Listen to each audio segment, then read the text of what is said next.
Hey, trying to think of an intro here, but not much is coming to mind, so let's just jump into the video. Um, this is the first time doing this kind of thing on YouTube, so let's see how it goes. Right now, I am drawing a deep dive suit, just sketching out the basics.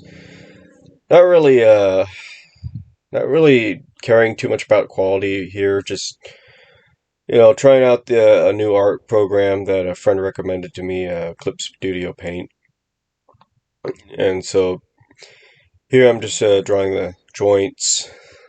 Gave the little, took that thing off just because I didn't like it. Um,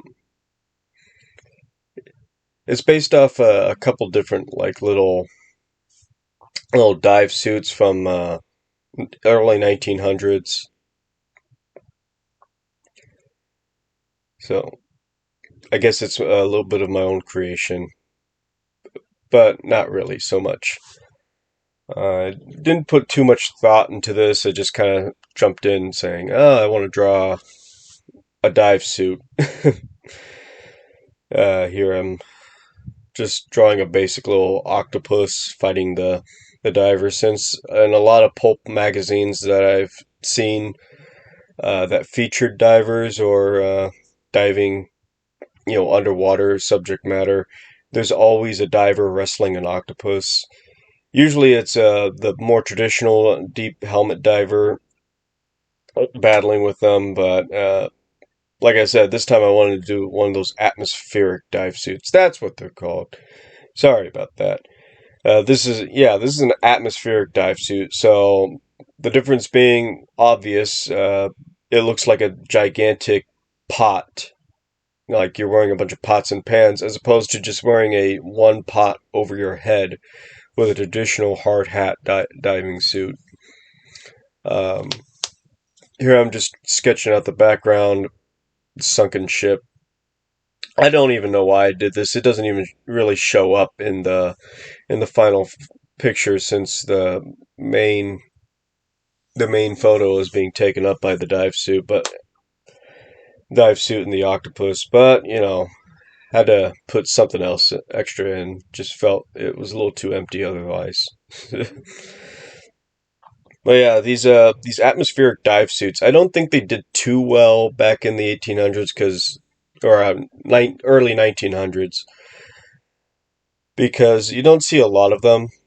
Then again, you don't see a lot of effort being put into going deeper as opposed to going to space. We don't have a bunch of satellites floating around in the ocean.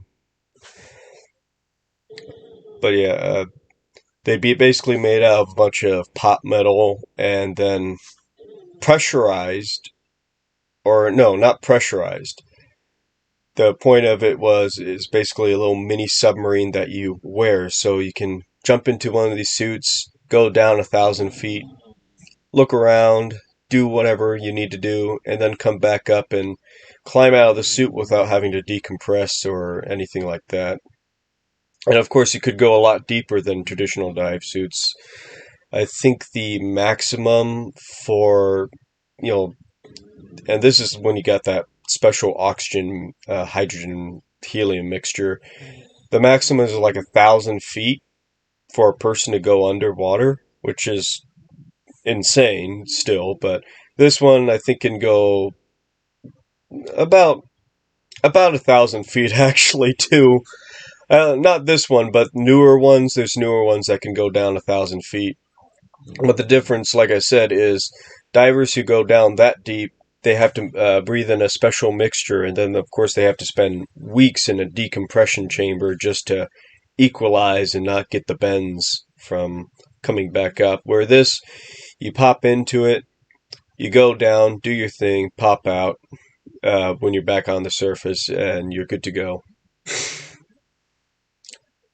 So there's just something about these old suits that intrigue me. It's like an underwater knight in shining armor battling an octopus. There, that's it.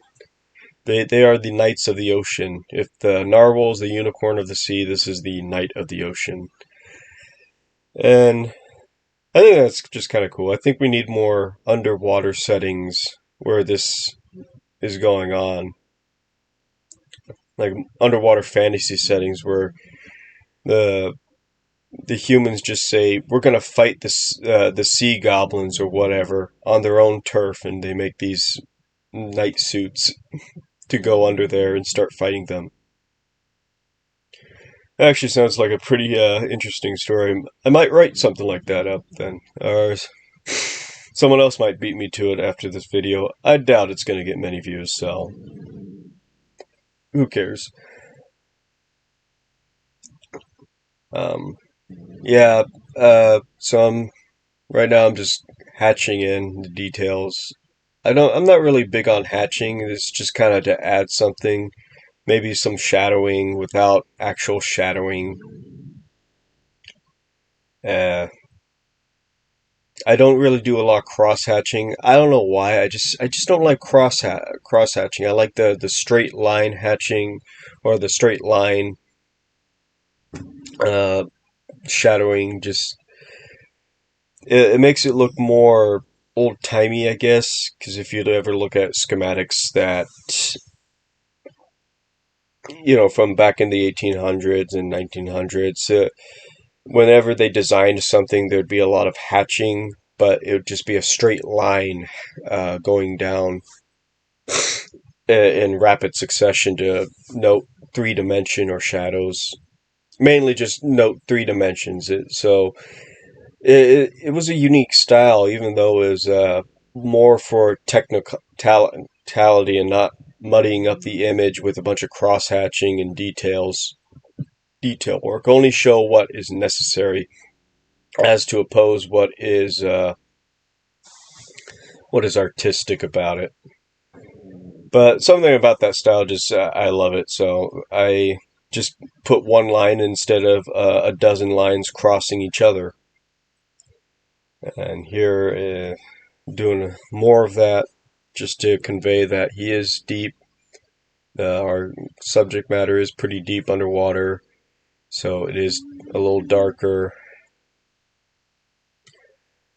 Oh, this was just a quick sketch I did up in grand total of 30 minutes, and I think I did all right for the most part. I'm not going to color it in. I'm not really a good color artist, anyways. I need to practice that definitely, but yeah, for the most part, I'm happy with what I got.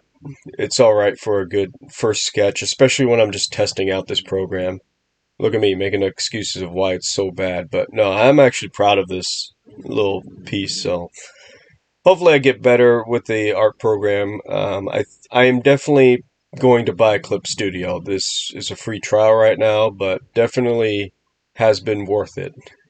So, thank you for watching. I'm Steve, and I have no outro.